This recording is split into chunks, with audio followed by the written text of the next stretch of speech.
प्रधानमंत्री नरेंद्र मोदी कल्कि धाम का शिलान्यास करने जाते हैं और तब हमने सोचा कि भगवान विष्णु के कल्कि अवतार की कहानी बताई जाए कि सफेद घोड़ा होगा, सफेद घोड़े पर हाथ में तलवार लिए जब भगवान कल्कि का तलवार चमकेगा तो कैसे इस कलयुग से अधर्मियों का नाश होगा और इस दुनिया में फिर से सतयुग आरंभ होगा।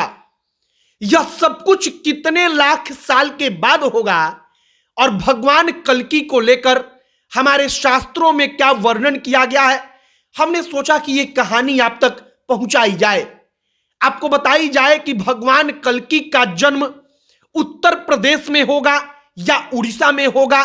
जो विद्वान हैं उन विद्वानों का मत क्या है और भगवान कल्कि की कितनी पत्नियां होंगी, उनके पिता का नाम, उनकी माता का नाम, उनकी पत्नियों का नाम, उनके बेटों का नाम, सब कुछ हमको अपने धर्म के ग्रंथों से, शास्त्रों से पता है, मालूम है। और आगे आपको हम यही कहानी सुनाएंगे उस भगवान कल्कि की, जिनकी शक्ति के सामने कलयुग में हर कोई घुटना टेक कर प्रणाम करेगा। बाकी नमस्कार, हमारा परिचय, हमारा नमस्कार स्वीकार करिए। हमारा नाम मोहित कुमार सिंह है और अब आइए भगवान कल्कि की कहानी पर। भगवान कल्कि के जन्म को लेकर जो कथा बताई जाती है, जो कहानी बताई जाती है, उसका जिक्र महाभारत में है, जो भागवत पुराण है उसमें भी इसका जिक्र है और इन तमाम चीजों के बाद विष्णु पुराण, भविष्य पुराण, इन तमाम चीजों में इसका जिक्र किया गया है। अब जो भगवान कल्कि हैं, वो भगवान कल्कि जब जन्म लेंगे तो भगवान कल्कि का जन्म जहां होगा उस पिता का नाम, जहां पर जन्म होगा उस माता का नाम क्या है, वो सब कुछ अब आप एक एक करके सुन लीजिए। पिता का नाम बताया जाता है विष्णु यश।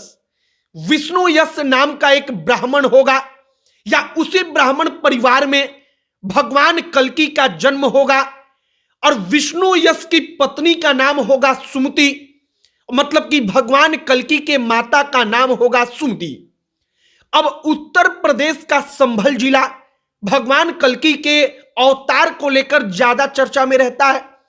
अब सबसे पहले इसकी सच्चाई जानिए कि क्या वाकई में उत्तर प्रदेश के संभल में एक ब्राह्मण परिवार के यहां भगवान कल्कि जन्म लेंगे, भगवान विष्णु के अवतार प्रकट होंगे? तो इसका जवाब है कि इसके बारे में किसी को नहीं पता। जो वर्णन किया गया है शास्त्रों में, भागवत पुराण में, उस श्लोक में संभाला नामक ग्राम का जिक्र किया गया है, जगह का जिक्र किया गया है।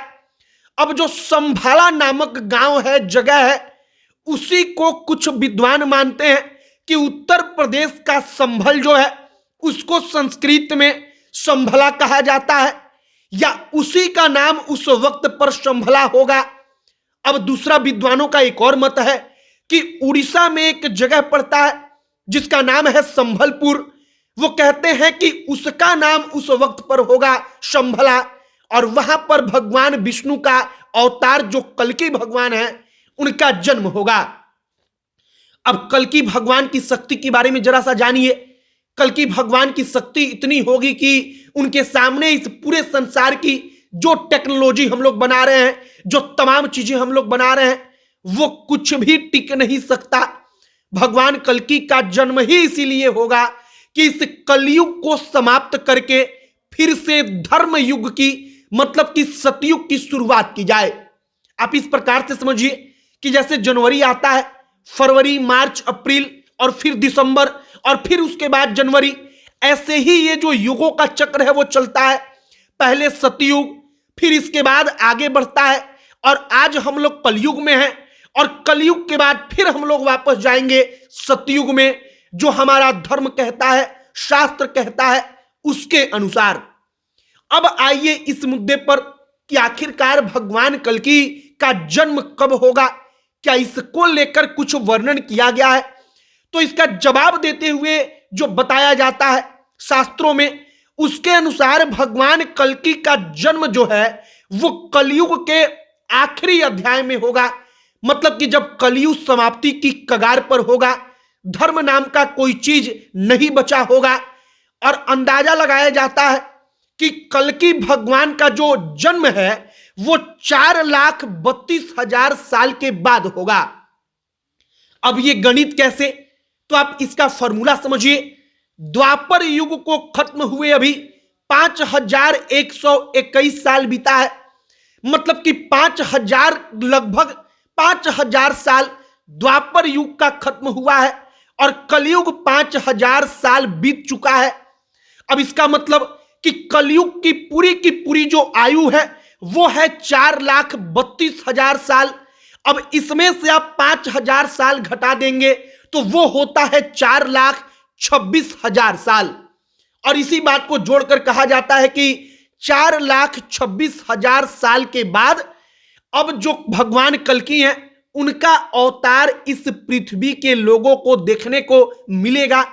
अब हम और आप उस वक्त पर उस समय कहां होंगे कहां ना होंगे इसके बारे में किसी को अंदाजा नहीं, लेकिन हमारे भविष्य पुराण में, भागवत पुराण में जो भगवान कल्कि को लेकर बताया गया है, भविष्य पुराण में बकायदा इसका जिक्र है कि जो कल्कि भगवान होंगे उस कल्कि भगवान की 2 पत्नियां होंगी। एक का नाम होगा पद्मा या पद्मावती और दूसरी पत्नी का नाम होगा रमा। अब जो पद्मा होंगी वो पद्मा माता लक्ष्मी की अवतार होंगी और जो रमा होंगी वो वैष्णवी की अवतार होंगी। जो कल्कि भगवान होंगे उनके 3 बड़े भाई होंगे। उन 3 बड़े भाइयों का नाम बताया गया है सुमंद, प्राज्ञ और कवि। जो कल्कि भगवान होंगे उनके 4 पुत्र होंगे, 2 पुत्र एक पत्नी से और 2 पुत्र जो दूसरी पत्नी है उनसे। चारों पुत्रों का नाम भी वर्णन किया गया है। हमारे शास्त्रों में कहा गया है कि जो पुत्र होंगे उनका नाम होगा जय, विजय या विजया, और तीसरा नाम मेघयाल और चौथा नाम जो है वो होगा बलाहक।